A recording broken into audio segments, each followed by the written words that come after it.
A county in Hunan was chastised for spending 490,000 yuan on a rice seedling show. Blizzards hit multiple areas of China unexpectedly.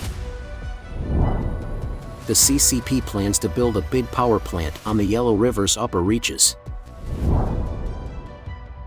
The CCP's new conscription regulations signal an impending war.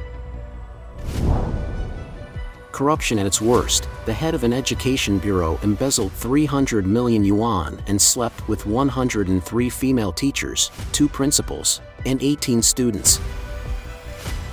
It's all covered in today's China Truths.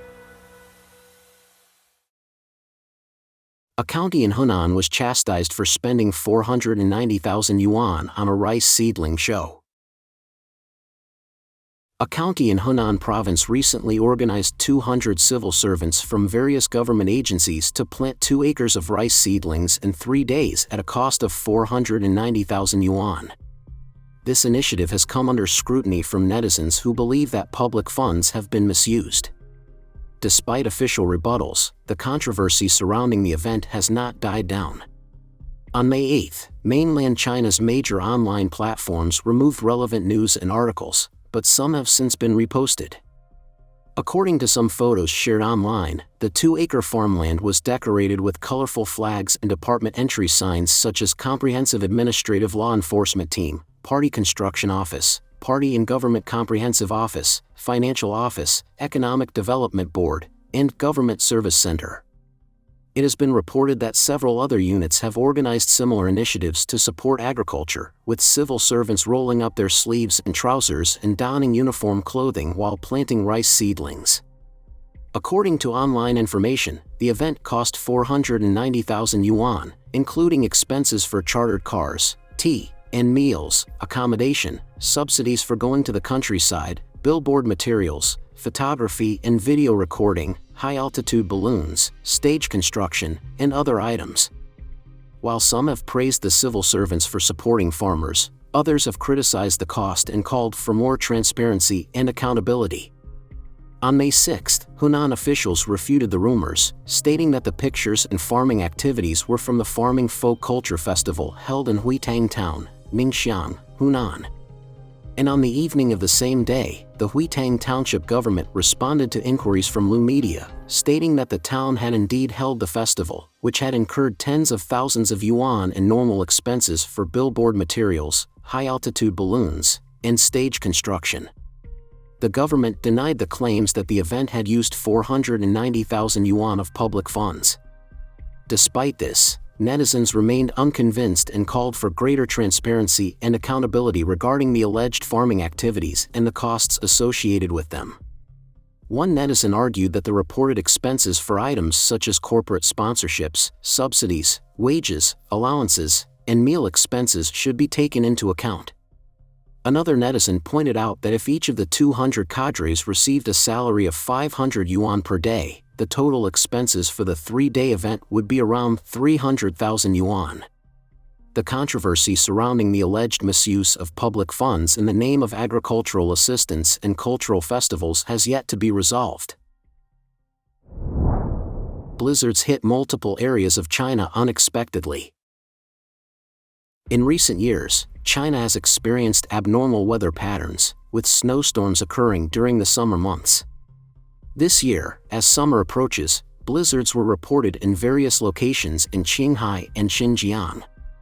According to both local weather forecasts and mainland media reports, there will be continuous rain and snowfall in several regions of Qinghai starting May 4.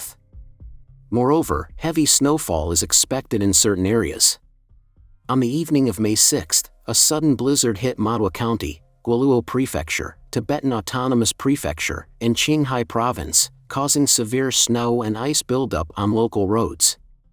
As a result, over 100 vehicles on the Gongyu Expressway became stranded. On the same day, mainland media outlets reported that several regions in southern Xinjiang experienced sleet or snowfall.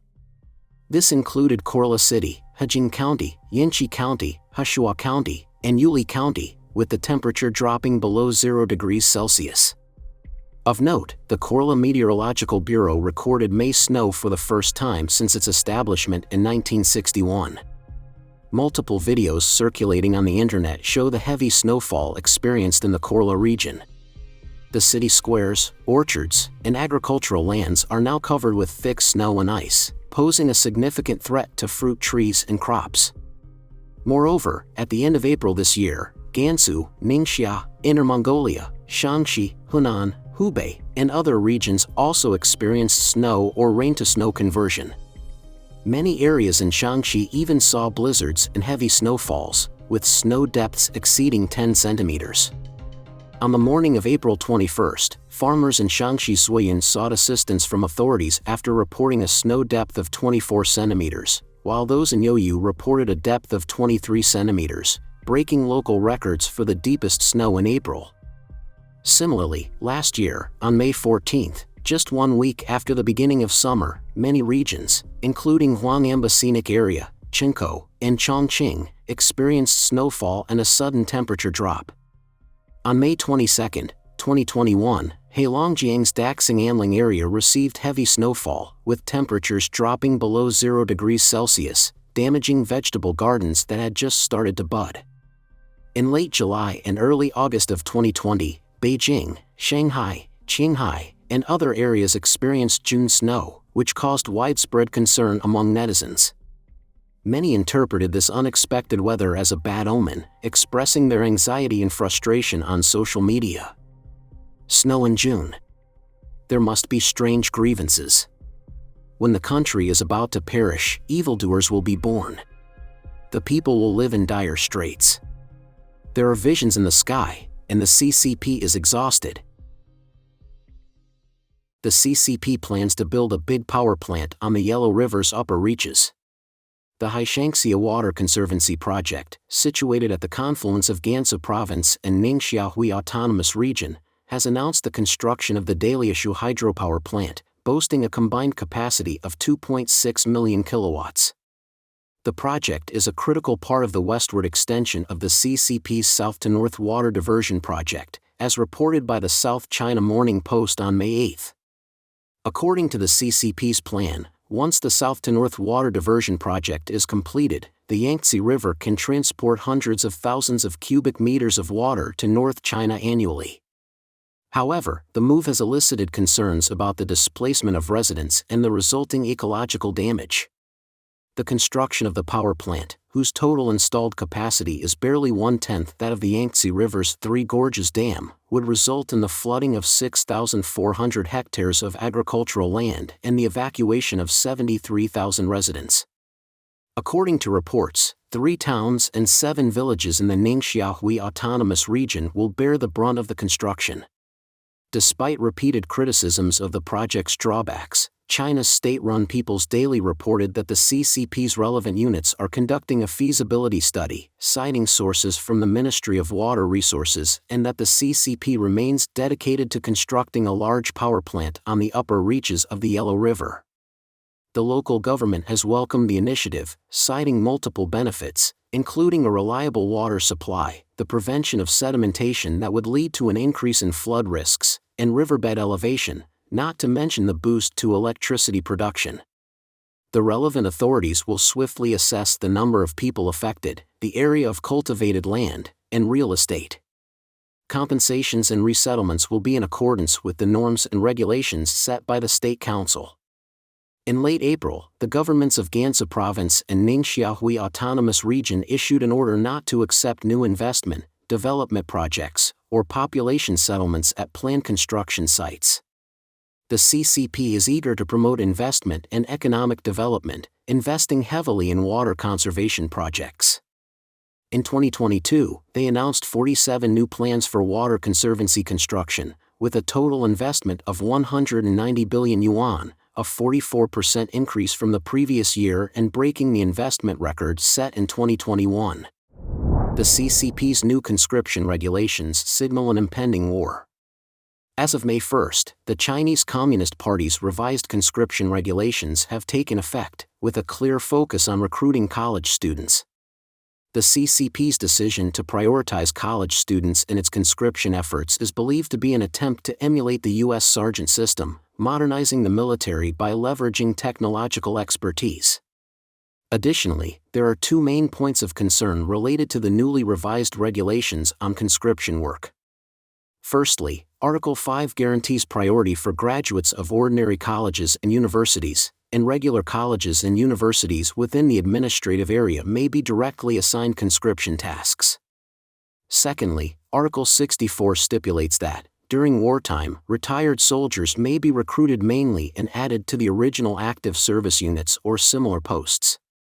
The Japanese newspaper Nikkei Shimbun has interpreted these changes as a sign that the CCP is preparing for a future attack on Taiwan, as both the wartime conscription system and the return of retired soldiers point to a goal of fighting.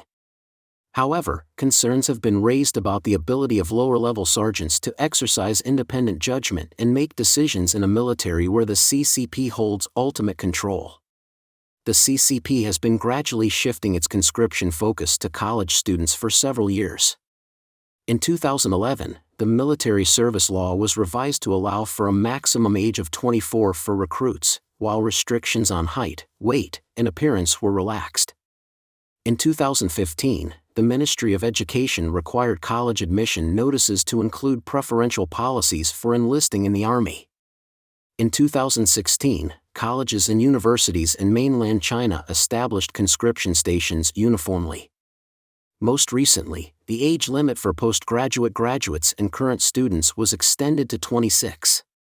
Over the past decade, the Chinese official media, Xinhua, has reported that more than 1.5 million college students have been recruited for military service. In 2017, college students became the primary group of recruits for the first time, and by 2022, over 80% of recruits are expected to come from this demographic. In addition, in 2013, conscription was adjusted from winter to summer and autumn, and conscription and retirement would be implemented twice a year, in March and September, starting in 2021. According to mainland media sources, the first half of this year's conscription drive focused on recruiting former college graduates and skilled personnel, with a focus on society. The second half of the year will focus on fresh graduates, current students, and freshmen from various levels of colleges and universities, shifting the focus to schools. Su Ziyun, a military expert at the National Defense Security Research Institute of Taiwan, told the Epoch Times that, compared to other countries where the age limit for soldiers and non-commissioned officers is typically 32, the current age limit of 26 in the Chinese Communist Army is relatively low. However, due to the reduction of the demographic dividend, this age limit may be raised to 28 or 30 in the future. Ziyun believes that the conscription regulation aims to strengthen the sector of soldiers and non-commissioned officers, who play a critical role in combat and are the backbone of the entire army, respectively. Officers, on the other hand, are responsible for commanding policies and strategies, which are then executed by non-commissioned officers. With urban youth unemployment estimated at 19.3% as of June 2022, the issue of youth unemployment is a highly sensitive topic for the CCP. As a political tool for safeguarding the party's interests, the military is likely to be tasked with absorbing unemployed youth. At the end of 2021, the Ministry of Education of the CCP publicly urged the military to create employment opportunities for college graduates. Wang Xiuwen, an assistant researcher at the National Defense Academy of Taiwan, explained to the Epoch Times that the CCP's emphasis on conscripting college students is aimed at reducing the youth unemployment rate. The goal is to ensure that college students have employment opportunities after graduation and thus reduce their likelihood of unemployment. According to Taiwan's senior military commentator, Huang Pingxiao, the unemployment problem is most severe among recent graduates. Many of them are unable to find a job after obtaining a bachelor's degree and will sometimes continue their studies. Moreover, to protect political power and win over the army, the CCP is said to spend lavishly to maintain the People's Liberation Army, which once massacred its own people in Tiananmen Square. According to Kai Jigang, a signal soldier who served in the Special Forces for 7 years and retired in 2007, the salary in the Army is considerably better than that of ordinary workers and even college graduates. After retiring from the Army, former soldiers, such as those who served for 5 years, can continue to receive the same salary for another 5 years. Kai Jigang believes that these incentives may attract college students to join the Army. Corruption at its worst, the head of an education bureau embezzled 300 million yuan and slept with 103 female teachers, 2 principals, and 18 students. Wang Xingzhan, the 56-year-old head of the education bureau in Yiyao, Zhejiang Province, China, has been accused of gross abuse of power and embezzlement of up to 300 million yuan over 2 decades. Shockingly, the campus under his purview was used as his personal concubine selection ground, with reports of some students undergoing abortions at his behest, resulting in infertility. Wang, who began his career as a teacher, later rose to the position of principal at Yuyao Middle School and was even named the most popular principal. However, as his power grew, so did his greed, leading him to seek illicit financial gains. With 288 schools under its jurisdiction, Yuyao County has many students eating in school cafeterias every day. Wang's method of gaining illegal financial gain was to influence contractors and suppliers in these cafeterias to receive kickbacks, as well as to misreport the quantity and price of ingredients to obtain public funds. Even after being appointed director of the Yuyao County Education Bureau, Wang intervened in school reconstruction projects, seeking personal gains at every turn. It is estimated that Wang has embezzled up to 300 million yuan over the past 20 years, equating to a daily income of 300,000 yuan. Wang Xingzhan's insatiable desire for wealth drove him to exploit vulnerable women. An investigation by relevant authorities has revealed that during his tenure, Wang leveraged his position of power to engage in sexual relationships with 103 female teachers, rape 18 female students, and even pay for 2 female principals. Reports suggest that Wang's daily routine consisted of sobering up at the Education Bureau in the morning, selecting a partner for his harem at noon, and indulging in late-night revelry at nightclubs and KTVs. If he was dissatisfied with his partner for the day, Wang would spend extra money to procure a high-priced delivery tea to accompany him.